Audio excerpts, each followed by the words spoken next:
Welcome back to another episode of Dueling Banjos. Today we're going to be talking about the film Inglourious Basterds, written and directed by Quentin Tarantino, starring Brad Pitt, Christoph Waltz, Melanie Laurent, and many, many more. It's a pretty big cast. Too big to lay out here, but those are the major players in it.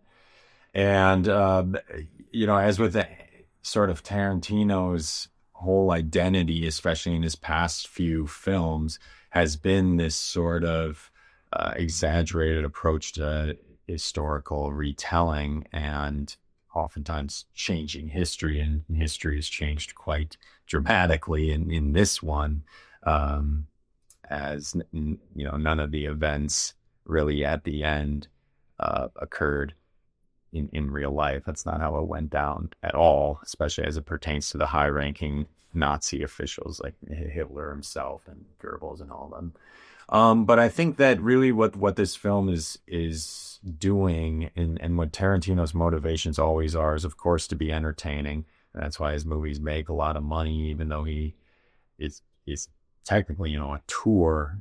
Typically a tour and box office don't always go together. But he manages to make his movies do that largely because they are very entertaining. But he's also a well-known cinephile, and that comes through in a lot of his work and the references to older movies, both in terms of actual content. I mean, multiple directors, 20s and 30s are name dropped in the film itself, but also stylistically, we know he's a big fan of like the old Westerns, Sergio Leone kind of Westerns, and that exaggerated action that has sort of like a tongue-in-cheek kind of element to it.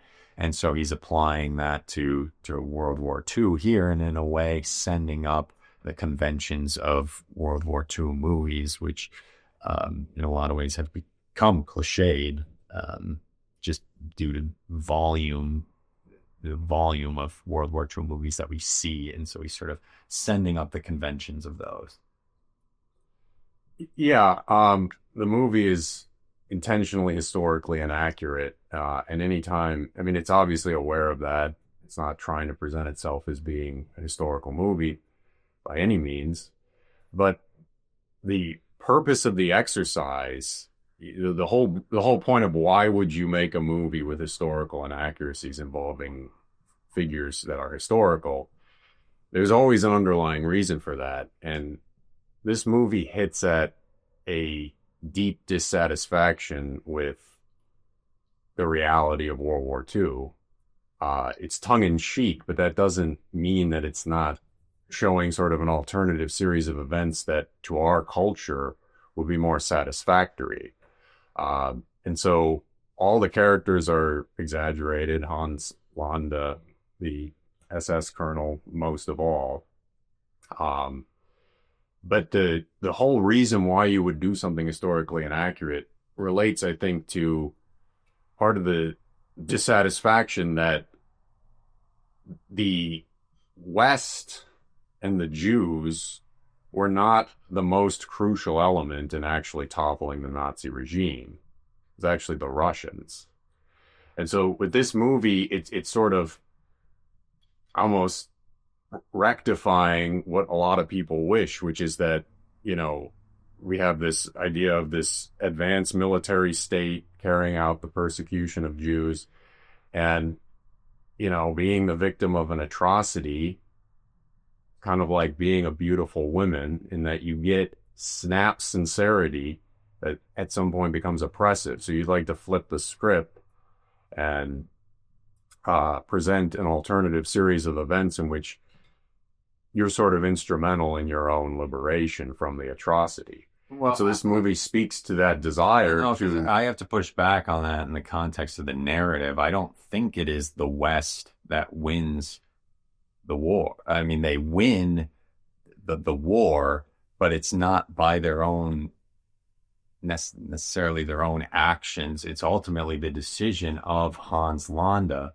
the Nazi, to allow all of the German leaders to be blown up and killed. His decision in favor of making a deal with the Americans that causes them to do that, or that causes the deaths of all of those figures, because presumably he could have stopped it. So it's the inaction or selfish actions of the individual that is Hans Landa that ultimately leads to the demise of the Germans. And now other things are at play. Obviously, the Americans have to do what they do and get in that situation for stuff to go down. Um, uh, um, Shosanna has to do what she does in burning down the theater in order for a lot of these things to happen. But Hans Landa is generally aware of that plot and allows it to go. He outright says, "I'm allowing you to take down all of these leaders, which you need to win the war." Speaks to a legitimate. I mean, it's not accurate in the movie, but it speaks to a legitimate. I mean, if you look in the Valkyrie plot, a lot of members of the German military were quite keen on negotiation with the West in 1944, and the government of Nazi Germany was not. Hitler was not. He didn't want to negotiate. And so Hans Landa taking it on himself to negotiate in a treacherous way from his perspective is actually kind of an accurate reflection on the state of the German military at the time, who recognized that the fighting of a two-front war was not going to end well for Germany. So in that sense, he's reflecting a historical truth in that the military was open to negotiation. But it's the changing of the events so drastically from what they actually were. Why are they changed that way? Well, no, because I still think that they are reflections of the actual nation in real life. I think it was Hitler's overextension due to his wide ambition, primarily in attacking the Russians, and thinking that he could successfully do so, that caused their demise. If he doesn't attack the Russians, and the Russians just stay out of it. The Russians are absent from this movie. There's not a single Russian character. There's not a single mention. I understand, but of the nations that are presented in the movie, as the French, British, Americans, and Germans are, it is deemed to be the sort of the arrogance of Hans Landa to think, to have the foresight to say we're not going to win this war and try to get out himself, but ultimately his decision far advances the defeat of Germany in the film. And you could argue that in real life, Hitler's decisions to try to make it to Moscow, to try to start a war against the Soviet Union, which, Okay, but you're talking about the real history, whereas the movie presents... I think it's reflective of... The characters themselves are reflective of the nation's role in these things. So who's reflective of what nation? Well, Shosanna is reflective of French. She's not French, she's Jewish. But she's reflective of the French nation.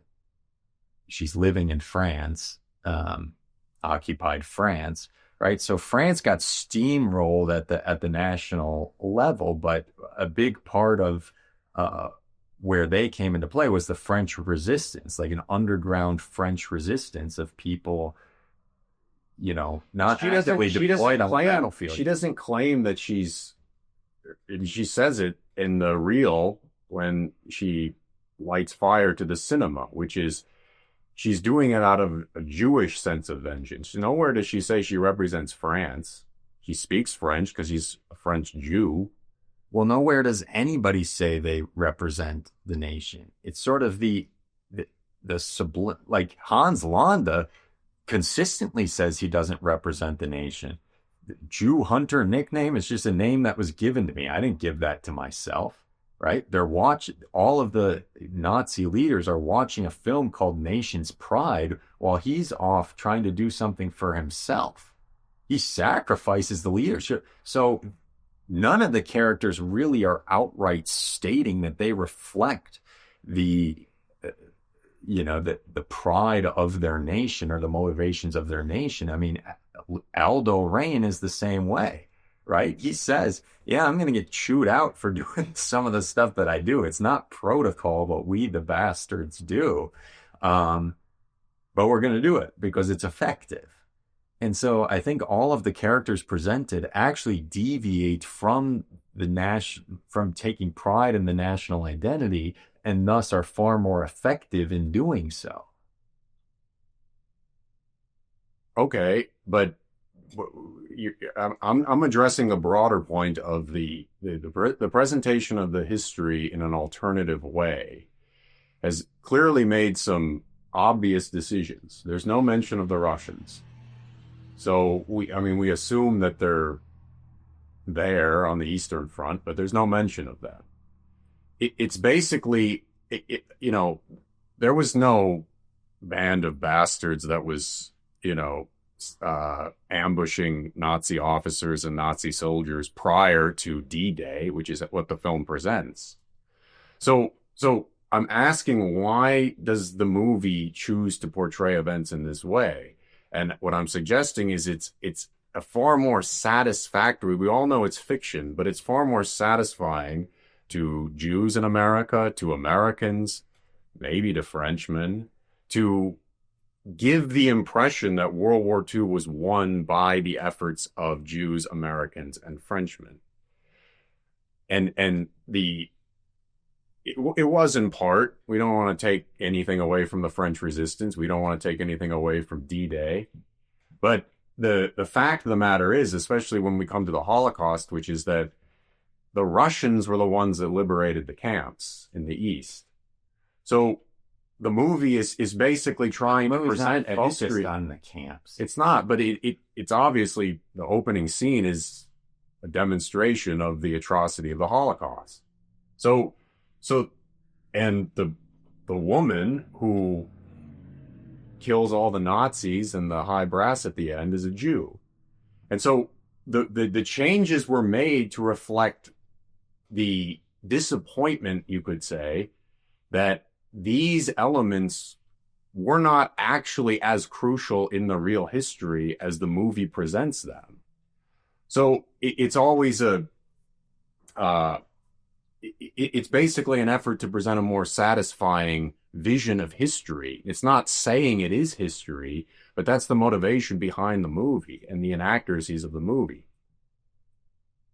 Yeah, I mean, but I think at the same time, it's not showing FDR as the hero of the Americans in this. It's not showing some great, grand strategy of Patton, the likes of Patton, as being the reason the German leadership was toppled. In fact, it deliberately goes out of its way to show that not these battles on a battlefield as we typically think of them, of one army versus another going at it.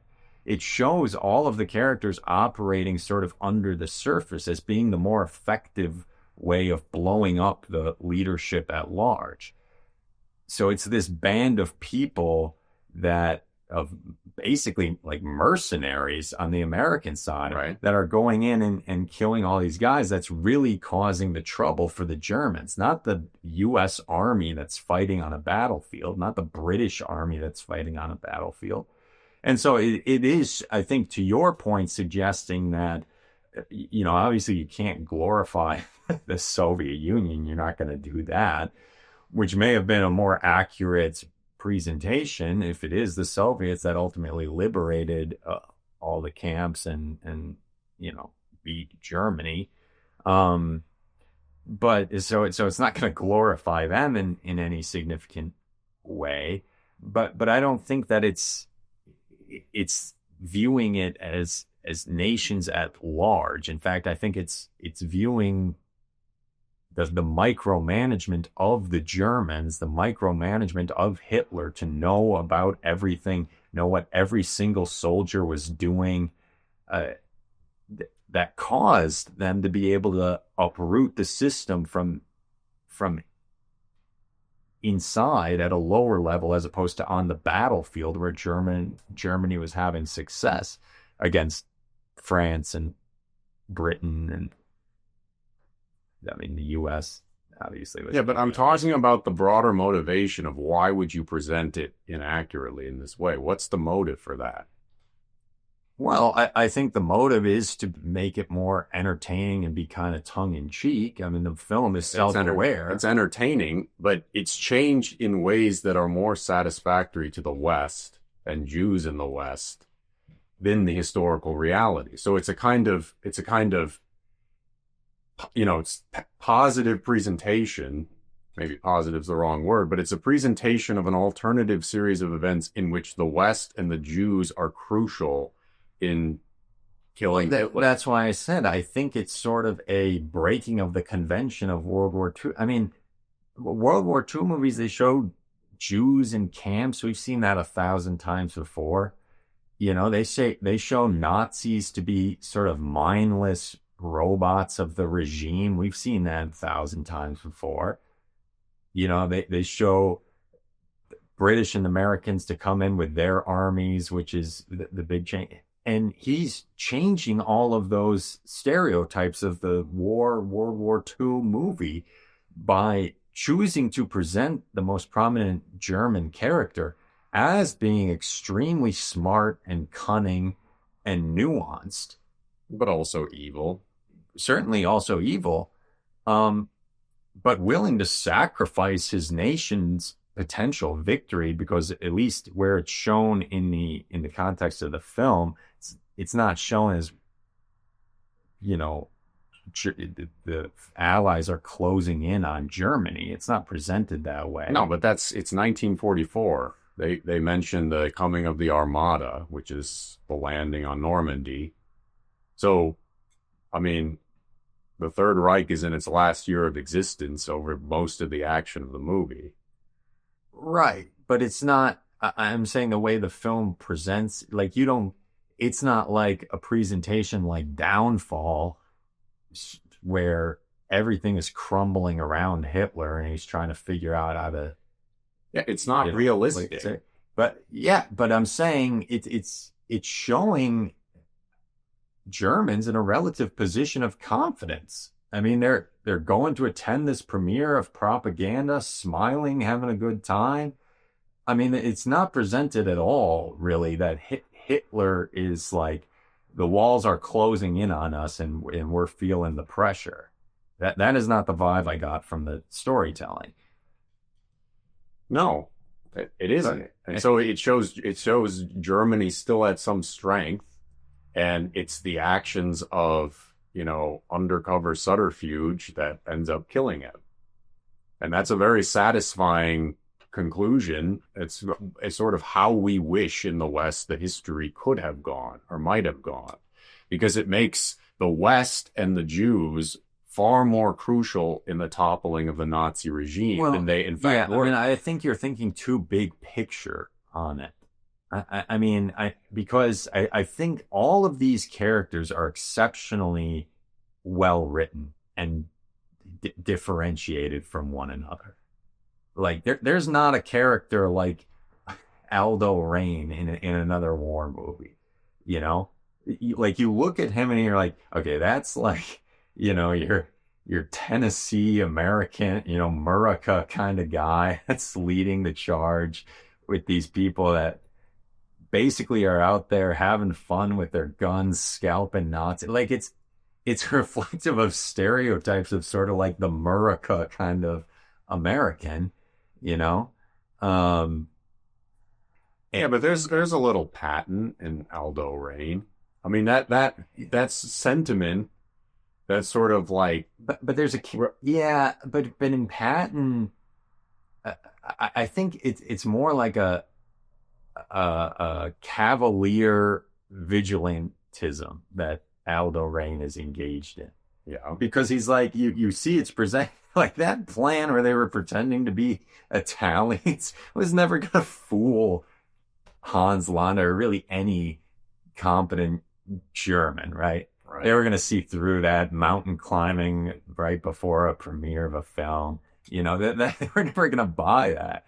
But you have Aldo Rain and his fellow men who are just like, this is what we're going with. This is our best shot, so we'll just do it. And they go in there and attempt it. And so there's this sort of like maverick kind of feeling to these characters that reflect sort of the American way of viewing these Well, things. okay, and that gets to a point about the tone of the movie, because the opening sequence, that maybe there's some tongue-in-cheek aspects to Colonel Landa's dialogue, but that's a serious dramatic sequence, the opening sequence. Oh yeah, it's that under no circumstances could you say overall that vignette is that's why I'm saying he reflects the mindset of the Germans at that time, which was a calm confidence that they were the ones in control. Well, certainly, and that takes place in 1941, and the rest of the action of the movie takes place in 1944,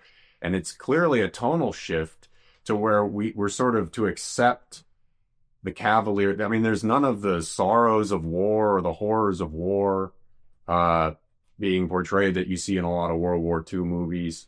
The sacrifice, it's not really like that, because the position of the bastards is, as you said, one of, wanton cavaliers. They're not oppressed emotionally by the violence in which they engage in which they see. And so the movie shifts to being a comedy after the opening vignette, largely because we're kept sort of away from the serious side of war by the flippancy of the portrayal. Right.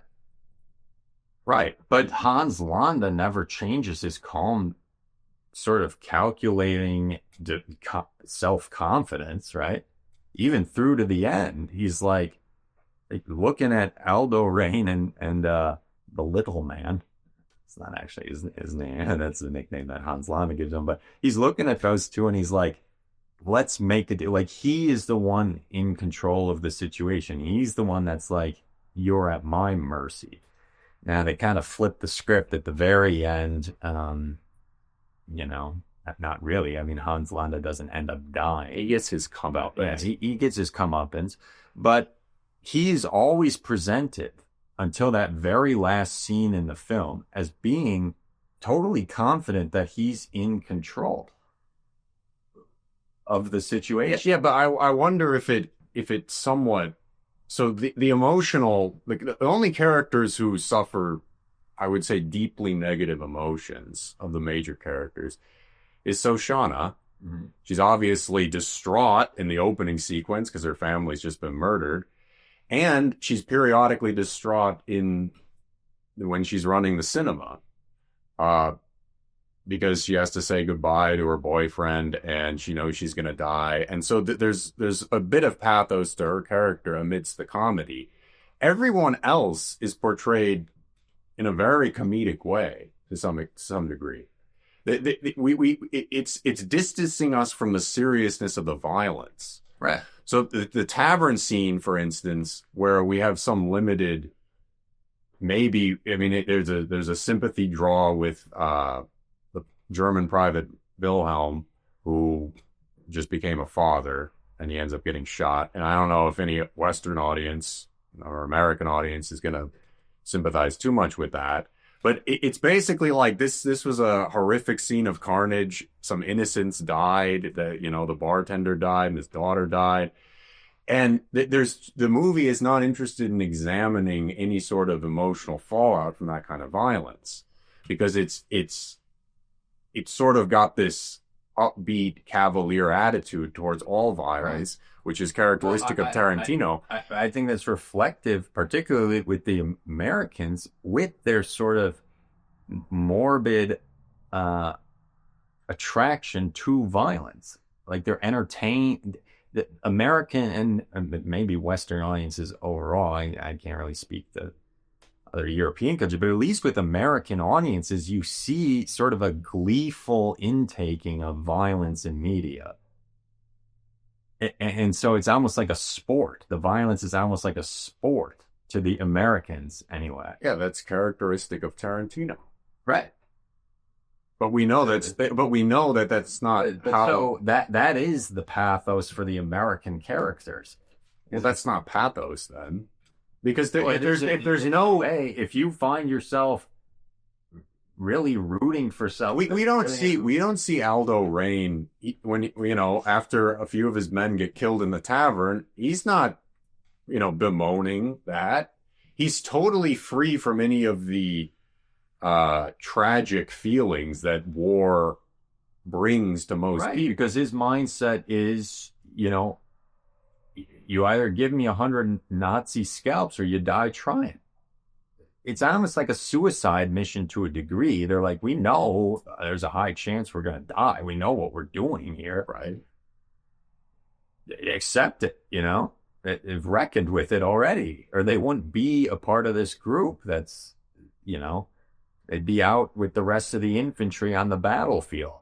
They're part of this sort of mercenary group, understanding the greater risk-taking that being a part of the group offers. But it begs the question of why this desire for flippancy. And you see this with, other Tarantino movies like Django Unchained, which if you compare to like a serious slave drama like 12 Years a Slave, the tone is completely different. And so in Tarantino, we have a desire to take traumatic events, historical events that most people would look at with a high level of emotional seriousness, and he turns them into sort of flippancy. It's the violence, the traumatic consequences of the violence are kept at a distance, and it becomes sort of a comic book style of there's no consequences to the violence. And people aren't affected by it to any great degree. Well, I actually think it's a challenge to the sensitivity of the audience. He takes great glee in saying, I dare you to take a problem with my film. And he does this sort of tongue-in-cheek thing at the end of his films where he has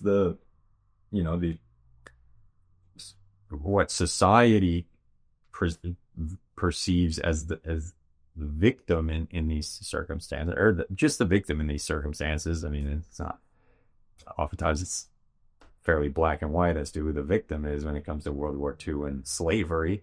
But it shows, a comeuppance at the end for the victim, which basically undercuts all of the things in the middle that should be effective. But it doesn't undercut it. Yeah, it does. No, because Hans Landa is a compelling character, but the idea that Tarantino is intending for a viewer to be on his side is not accurate. No, I don't think it said. No, I mean, obviously that first scene wouldn't be the first scene if he was wanting anybody to be on the side of Colonel Landa. I mean, that obviously isn't the case. But I'm saying, as far as audiences' reactions to the film itself, he is challenging them to take an issue with things. And the same as with Django Unchained, where Spike Lee basically said a white person should not be writing this many racial slurs into a script. Okay, well, whatever Spike Lee said, and that's his opinion, what Tarantino's doing is actually highly gratifying to these groups. Because it's presenting... But it is, because you're presenting the victims of Nazi atrocity or the slave institution. You're presenting the victims as getting back in a violent way against their oppressors, in a way that we know historically they did not do, at least to that extent. And so you're taking away all the moral seriousness and emotional difficulty of the topic, and you're saying I'm presenting this alternative history in which you guys weren't burdened by victimhood and you weren't saved by others. You took the initiative and actually got back to the present. Who is saved in Inglourious Basterds? All of the characters were meant to support. Yeah, it's not so much in. I mean, when Shosanna says it, when she makes that film, I'm the face of Jewish vengeance, she's clearly speaking on behalf of all the members of this group that were oppressed by the Nazi regime. Okay, that's fine. And she takes great, and the satisfaction is not diminished by the fact that she dies. She dies in a way that's not tragic whatsoever. You could even argue it's kind of comic because it's presented in a flippant way. So it's not like we feel any sense of tragedy that Shosanna sacrifices herself.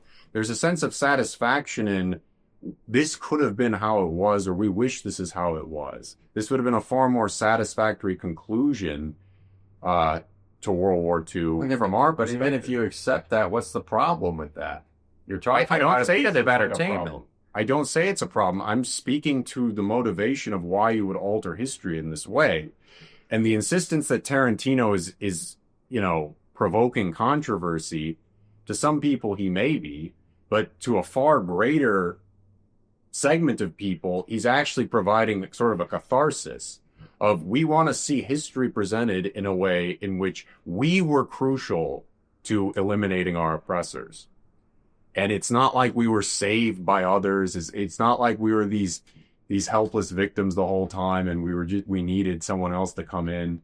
We got back at our own oppressors. And that's very satisfying for a lot of viewers if you happen to be in the group that was subject to the oppression. Well, yeah, I mean, Shoshana's plan works because a lot of other things happen as well. Yeah. I mean, if the bastards aren't in there to just start firing all over the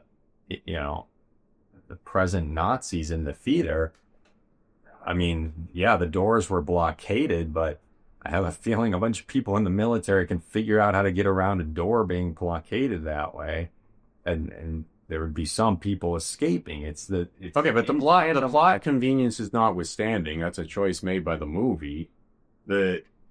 It's a success, and that's not. But the fact that they all die doesn't take away from the fact that it's a success. Well, but I mean, Shosanna dies by getting shot by a Nazi. Yeah. I mean, let's not pretend that. I mean, to a degree, you could even ask yourself whether she is sacrificing herself and as whether she thought that she was going to die there, because she didn't die the way she thought she was going to, certainly, right? Zoller comes up to the booth and shoots her. Right. Well, and the choice of her character is interesting from the perspective of how much you can, how far you'll go, because her whole motivation, understandably, is vengeance because her family was murdered. So, we have Zoller attempting to flirt with her and essentially getting nowhere. And her one objective from the moment she's considered as the venue for the showing of this movie is vengeance. And she sticks to that. And so But that's not perceived as her motivation. Also, until she finds out that the venue's going to be that. So it's an opportunistic thing. Well, she's thinking that right from the beginning. Is she? Yeah, when she gets invited. When she gets invited to meet with Goebbels, I guarantee you that's her thought. The thing is that she has to be sort of motivated by this single point of vengeance, because anything beyond that would be giving a sort of realism to the comic book style of the movie. Now, I don't take away that the characters are well drawn, but they're well drawn in sort of a vaudeville way. And that's not an insult. It just means that there are certain depths that you can't go to in a presentation like this. And so, we don't get any sense of how Shosanna dealt with her grief. She clearly has it. She's basically just a figure of vengeance, and she sticks to that. And maybe that's an understandable thing, but any sort of deeper emotional considerations or hesitancies are not presented. And you certainly can't present her as, considering Private Zoller. No. Because the thing is that you're dealing with the sensitive topic of altering history on a topic that is generally portrayed in a highly emotionally wrought manner. And so you've got to be very careful with the nuances you give to these characters. And with Shosanna, she basically is what she says she is. She's the face of Jewish vengeance. That's her whole character. There's little else that's added to that. And it doesn't mean that it's a poor characterization. It just means that for the parameters of what you're trying to do in an alternate history movie, that was how the character had to be. All right. I think that you're not totally right on that, but we should move on to the next sort of topic, which is, in my opinion, actually the greater point of the more poignant meaning of the movie, which is about art defeating ideology, specifically government ideology. So the film makes a point to be directly related to cinema. I mean, the whole climax of the scene is in a theater. There's routine references throughout to movies. The whole point of Frederick Zoller is they're making a propaganda movie about him. The plot of Bridget von Hammersmark and Aldo is to, I mean, she's an actress, right? She's a known actress, and they're going to pretend to be a movie crew. And at least that's the initial plan. It turns into something a little more skewed than that. But that's the original plan. So there's a consistent trend throughout this film of cinema being used as a fight against oppressive ideology that's trying to control it, in my opinion. And, forcing this Jewish woman's theater to play a Nazi propaganda film that they're making, and then Shosanna herself going out and making a film and inserting it into that film, right?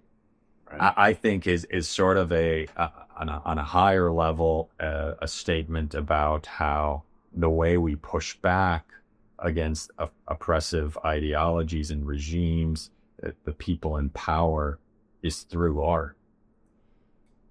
Okay, that's legitimate. But the broader question on this is, does the movie Inglourious Basterds actually surmount its own critique on that point? And what I mean by that is this: all politics to some degree is bad art, because the nature of politics is mass appeal, and mass appeal requires overt and obvious appeals. That's what propaganda is. It can't have subtlety. I mean, the word that you might use is kitsch.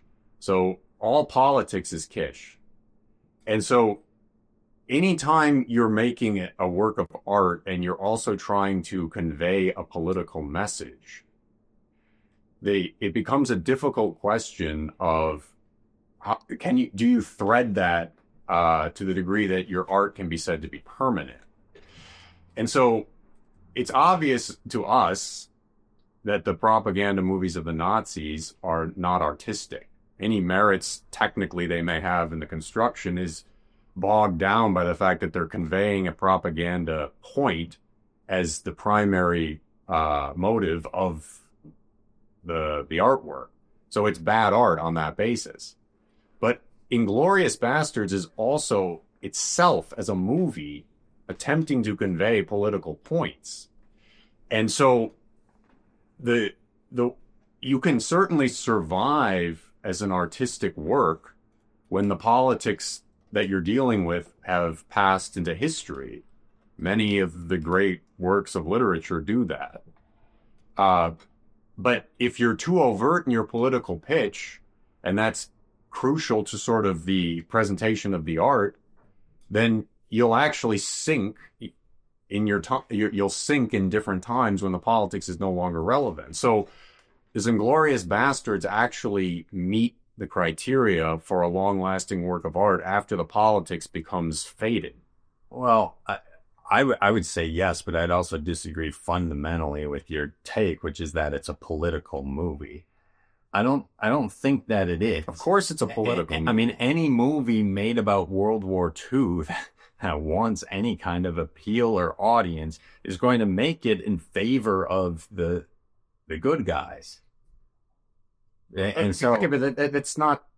And so that's really all the film is doing. There's a difference with presenting an exaggerated way of how the good guys. There's a difference with how you do that, though, which is that if you're presenting a movie in which you show a human drama in the midst of the oppressions of a regime, or if you present the, evil characters not sympathetically, but realistically, maybe, as in Downfall, then you're keeping true to the realism of, obviously these people thought they were. Well, then what you're objecting to is that art can be a fight against, ideology. What you're saying is inherently it can't be, because it has to be taking a stance. If it's going against an ideology, it has to be taking a stance against that ideology. But you're saying in taking that stance, it becomes a propaganda. It's a difficult thing to thread. So you can go back to the Divine Comedy, and he's got all kinds of stuff to say about the Pope and the Holy Roman Emperor, and nobody cares because it's the political circumstances are irrelevant. So the artistic merits overcome the political appeal, but that can't happen if the political appeal is central to what you're actually presenting. But if the political appeal, as you're calling it, is not something that anybody believes, right? So it's not trying to convince anybody that this happened. I don't think the film is trying to say this is how it went down. On a macro level, it might be saying, yeah, the good guys really came in there, and all these victims were the ones that are getting their revenge, like we've just talked about. But I don't think this is a film that's trying to say this is how it actually went down. And so it's not a propaganda piece. No, it's knowingly inaccurate. But right. I'm saying the inaccuracies had intent. They might have had intent, but their intent was not to enforce a political. Well, somewhat.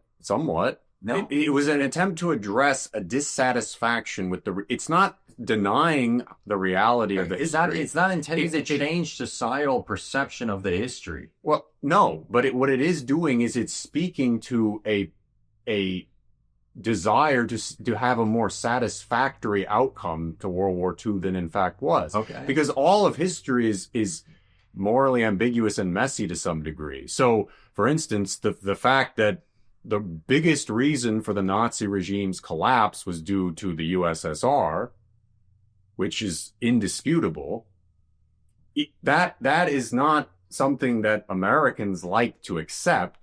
Americans like to exalt their own contributions to World War II, which obviously had an impact.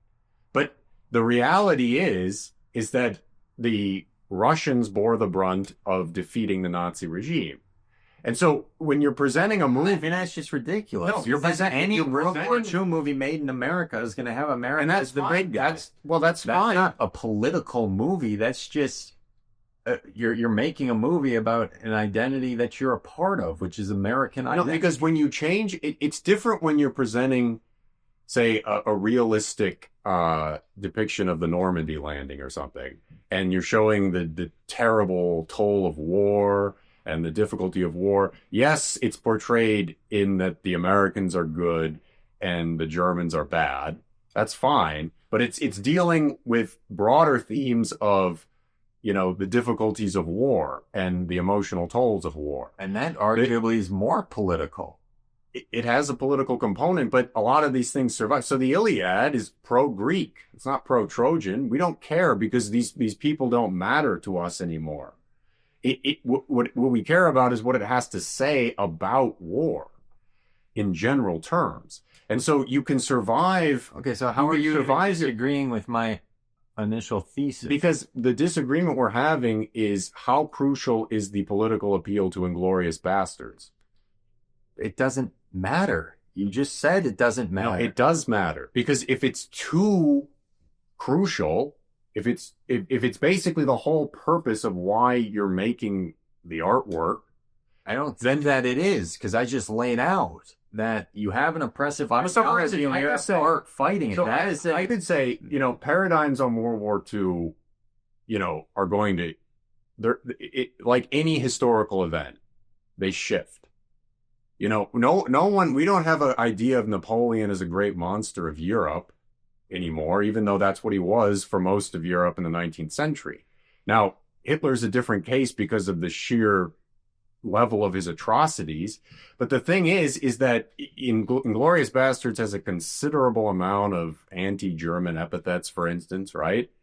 And there may come a time, I could imagine, in 100 years, when there's a desire to sort of put World War II in its context and not have this snap, bashing of even the Axis powers.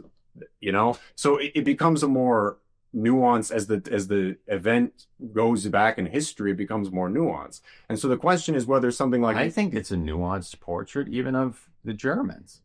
I mean, the two major German characters in Inglourious Basterds are Hans Landa and Friedrich Zoller. Friedrich Zoller is presented as being not particularly proud of the killing. He's proud on behalf of the work he did for his nation, but remember, he goes into the booth, he's like, I can't watch this part because it involved me killing many men. It's difficult to watch for me. Yeah. So I think he isn't just presented as some Nazi brute that wants to go around killing people. No. He's presented as somebody who has a level of humanity, whose evil actions were justified by his commitment to the nation he was representing. But you've seen time and time again Nazis presented as just being inhuman brutes, which it seems to be you're suggesting this movie's stance is. No, I'm not suggesting that. Tarantino makes good characters, whether they're generally evil, whether they're morally objectionable, whatever the case may be. There are some kind of sympathetic portrayals of Germans in Zoller and in The Private Wilhelm in the Tavern. Yeah. Those are somewhat sympathetic, but very limited sympathy. You see with Wilhelm, he's casually dispatched. Right. Limited sympathy on the simple fact that they're Nazis. So you're not going to have there is little sympathy to be had, regardless. I understand that. The point is the sort of celebratory aspect of the Bastards. And for instance, I could say, let's imagine a German, and a lot of the movies in German, so a German could actually understand this. Now, Germans don't sympathize with the Nazi regime. Most of them are embarrassed by it. But I would imagine most Germans would feel a little uncomfortable with the constant slurring of Germans, and they would understand it because they're saying, well, we were, we had a mass murdering dictator as our leader. Oh, it's a World War II movie. But my point is they're probably tired of World War II movies being made just in general because it continues to characterize Germany as through the part of history that they'd prefer to forget about. Right. And if you look at German movies about World War II, they always approach it from the standpoint of the immense emotional difficulty of having suffered and also have to bear the moral burden of, you wrought great evil on the world.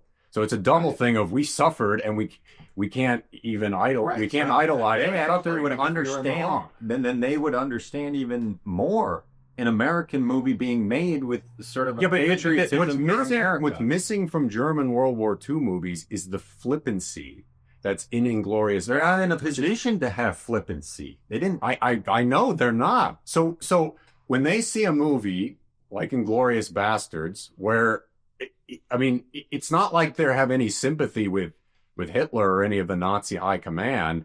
What the difficulty is the cavalier attitude and the constant, anti-German epithets, because they would probably like to believe that they're more and that they've come to a better society. And, this whole thing of the burden of guilt is a tired thing for them, as it is for other people. Well, but I think that there's an honesty also in the presentation of the Americans. There are a lot of people in America who do take sort of gleeful pleasure in the cavalier slaughter of our enemies. Sure.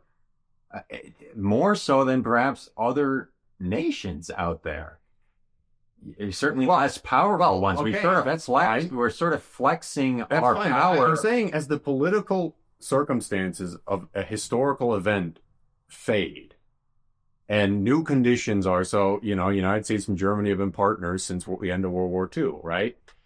There becomes a difficulty about the portrayal is not so frenzied. It's not so sensitive.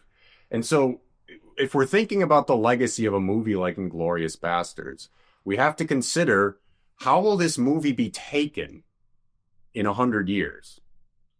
I think it'll be taken the way I said, which is it's a portrait of art defeating ideology. But it's embedded in its presentation is an ideology. It's an ideology. No, it isn't. Because you said the ideology itself becomes irrelevant over time. That's what you said about the Iliad. So whatever ideology it's taking, whether you want to say that, in time, that'll become secondary to... Now, you couldn't say the same about something like a Platoon, which is just a brazen anti-war, anti-Vietnam movie where all its artistry, all its point that it's making is rooted primarily specifically to Vietnam, but more specifically to Americans, intervention in to the extent that movie has anything to say about war in general terms, it could be relevant centuries from now. Well, maybe. I mean, it's taking a deliberate anti-war sentiment against a particular war. I don't think. Well, then it won't survive, John, because that's what I'm saying. Inglourious Basterds is not doing that. Inglourious Basterds has a broader sentiment about the nature of cinema being able to combat oppressive ideology, and that we can use cinema as a means to do that. Shosanna uses her video camera to deliver this message to the Germans about the Jewish vengeance. Okay, that's not art. That's pyromania. That's her killing people violently. That's an act. She says we're going to make a movie. Yeah, but that's a tongue-in-cheek comment, because obviously it's not art that's overcoming the Nazi regime. It's violence.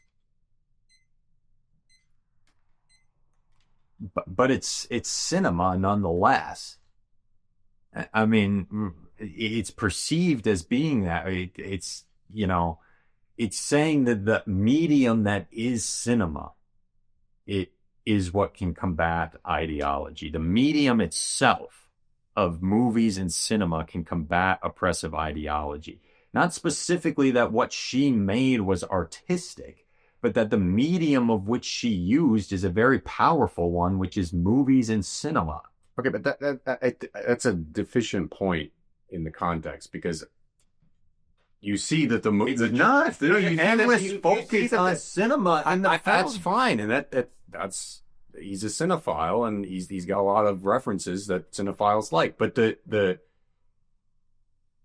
Nazis are using cinema for their purposes, and we are to assume it's quite effective. I mean, there's mentions of Riefenstahl, who was a very effective propagandist for the Nazi regime. So this idea that cinema overcomes political ideology, I don't see that reflected at all. Inherently, it can be used as a tool to combat ideology. Okay, and it can also be used as a tool to promote ideology. It can. It's a statement to the power of cinema. Okay, so it's not some kind of force for good or force for peace. It can be used that way. It can be, and it can be a force for war. It could be a force for violence. Right. I mean, and so it's about art but more specifically film. Okay, but you said art overcomes ideology. Well, I think it can. Art enhances ideology. Well, I mean, if you're making it, yeah, if you're making something against a certain ideology or enhancing an ideology that's just counter to what you're going. Yeah, I don't think any great work of art has changed human nature. We still have the same human nature we had thousands of years ago. So art, It's changed culture. it's changed culture. It's changed societal standards. It's altered the specifics of the manifestation of human nature, but it has not improved people morally. Well, that's because human nature is what creates art. Right. So it's embedded in it. This idea that it's some transcendent force that is that has a palliative or curative. No, it does have the power because presumably the propaganda in Nazi Germany worked. So it worked for some reason. Obviously, that reason is it was influencing people's cultural mindset. Yeah, I think the better way to frame it is that art inevitably gets co-opted for politics, but the best art always overcomes the politics of the time. Sure. Fine. Yeah. Great. I'll agree with that.